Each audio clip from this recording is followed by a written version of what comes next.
Salam with Bacon Mahi My Barracuda. I am Imam Icy. They call me Imam Icy because I give you the cold, hard truth about the wonderful religion of Al-Islam. I am back by popular demand and here today to talk to you about the miraculous preservation of the Quran.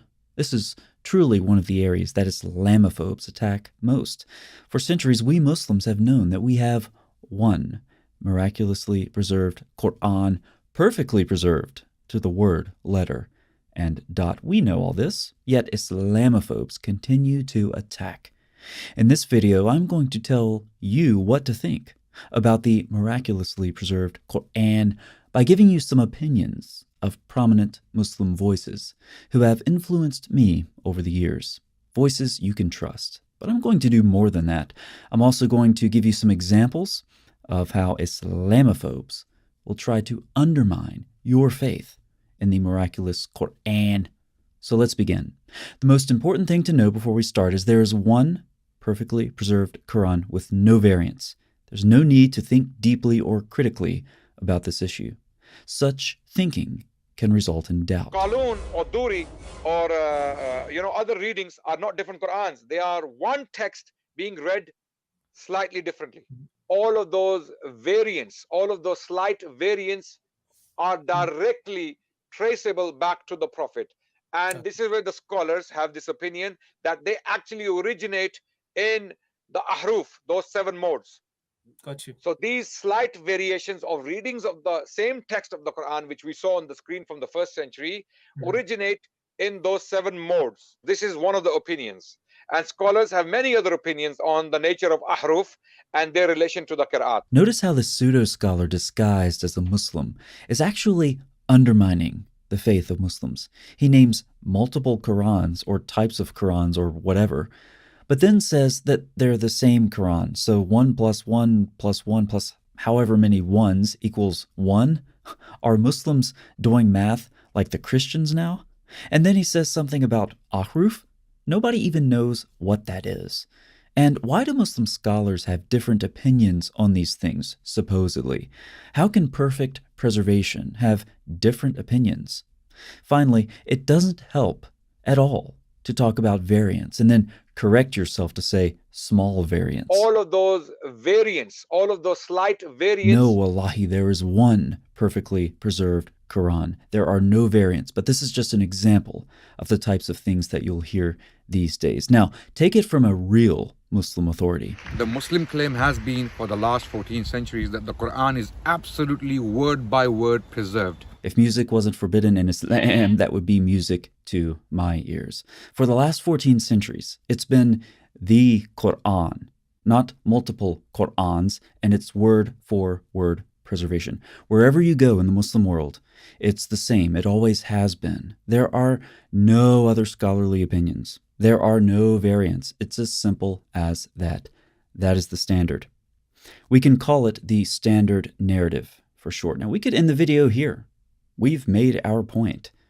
But unfortunately, I have to show you another example of a pseudo-intellectual undermining our faith in Quran preservation. That white man on the right is a young Muslim trying to understand more about the preservation of the Quran. He is, unfortunately, talking to an Islamophobe who is undermining perfect preservation.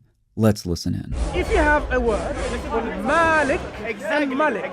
Yes, between the hafs and the wash text. They mean 2 different things. Between the hafs and the wash, you're using an example. Not just hafs and the wash, Yeah. the other readings. So you have these 2 different words. They may be written the same in the Uthmanic consonantal skeleton, but be 2 different words, but different readings. Okay. So one could be readings of Hafs from Asim, and other one could be readings of Warsh from Nafi. Do you notice how this young Muslim's faith is being destroyed? Listen to it. And watch what happens as he slowly figures out the implications of the Islamophobe's argument. We've established that there are textual variants within the Quran. Now, using the example that you've just given, if I'm right, the word that you used has a slightly different meaning, doesn't it? The I two just words, told you they are different. Yeah, they're different meanings. So what we have, in essence, is a variance of meaning at the word level. Yeah. Is there anything deeper than that? Are there any variances of phrases, sentences? You see, when you start to doubt, one thing leads to another. Is there anything deeper than that? Are there any variances of phrases, sentences? And we have to listen some more as our young white friend begins to doubt the standard narrative entirely. Is that all of these Muslims that for years and years and years have been telling everyone in the world that the Qurans are identical across the world, they're wrong. That the Quran has not been changed, not one letter, not one word, not one dot, not one tittle. All of these Muslims that have been saying that, you've just said that they're all wrong. This is so sad. That expression on the young man's face as he sees the standard narrative crumbling is simply heartbreaking. Brothers and sisters in Islam, the only solution to this is a clear statement affirming perfect preservation. So Muslims on planet Earth or elsewhere have no doubt whatsoever that the Quran has been preserved to the letter, to the dot, and to the sound when we talk about this. Unfortunately, there are more examples of doubting perfect preservation. I have to show you another one again. I'm doing this to prepare you. This is the most egregious example of doubting the standard narrative that I have ever heard. These are very, very difficult issues. And the most advanced of our scholars, they're not quite fully certain how to solve all of the unanswered questions in there. Traditional understandings of ahruf and qira'at cannot answer some of these pressing questions that are now being poked. The standard narrative has holes in it. That's what I'm going to say. The standard narrative does not answer some very pressing questions. But this is not true. The standard narrative does not have holes. It's been repeated too many times by too many people to be false. But listen as this same Islamophobe continues to spread his Islamophobia. And when we say the various different ways to recite the Quran, we are not talking about different voices or different styles. We're talking about slight differences in pronunciations, slight differences in letters, slight differences in harakat. In other words, if you were to compare two printed Qurans, you're going to see differences between them. Wallahi, this is nonsense, and I'm so sorry that you had to hear that. But what do? We do not doubt. Let's hear a confirmation of the standard narrative by a real Muslim authority. From his time up until our time, there has never been two copies of the Quran that are different even in one letter or one word. And this gives us some examples of the earliest mushafs that were written, and they are available to this day. Anybody who wants to compare letter for letter and word for word. This brings us to our next point. There's yet another tactic by these Islamophobes that I need to warn you about. They'll try to undercut the authority of Muslim scholars who affirm perfect preservation. As we try to affirm the standard narrative and cite scholarly support, Islamophobes will simply claim they're not authorities. Can you believe it? Watch as this faithful Muslim brother recites the standard narrative. My understanding from the Islamic point of view is that perfect preservation means there is no change in any of the Arabic word for word, letter for letter. But then this really large Islamophobe, who it seems had to shear about 300 sheep to make a pullover that big, disputes the standard narrative by undermining the authority of prominent Muslims. Good. Right. Where's the source for that? Muslim scholars. Who? Okay, One Zakir name. Naik. Zakir Naik is not a Muslim scholar. He's not a Muslim scholar. No, he's not a scholar on this. He's not authority. Okay. He's not authority. Shabi Ali. Not authority.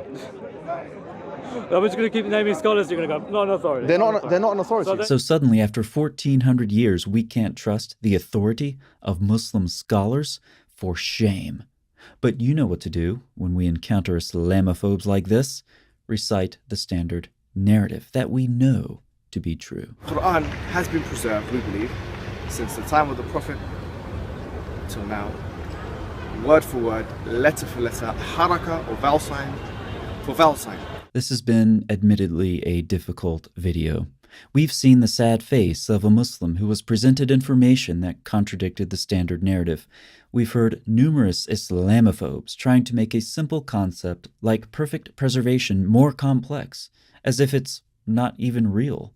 Some have said outright that the standard narrative is false. But it's been necessary to expose you to the criticism of Islamophobes because it's no longer possible to avoid.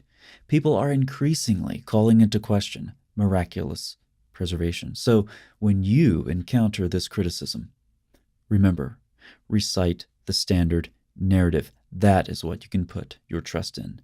You've heard it here from me. And if you can't trust Imam Icy, who can you trust? Don't think too hard about that question. It was supposed to be rhetorical. Thanks so much for watching. I'll see you next time.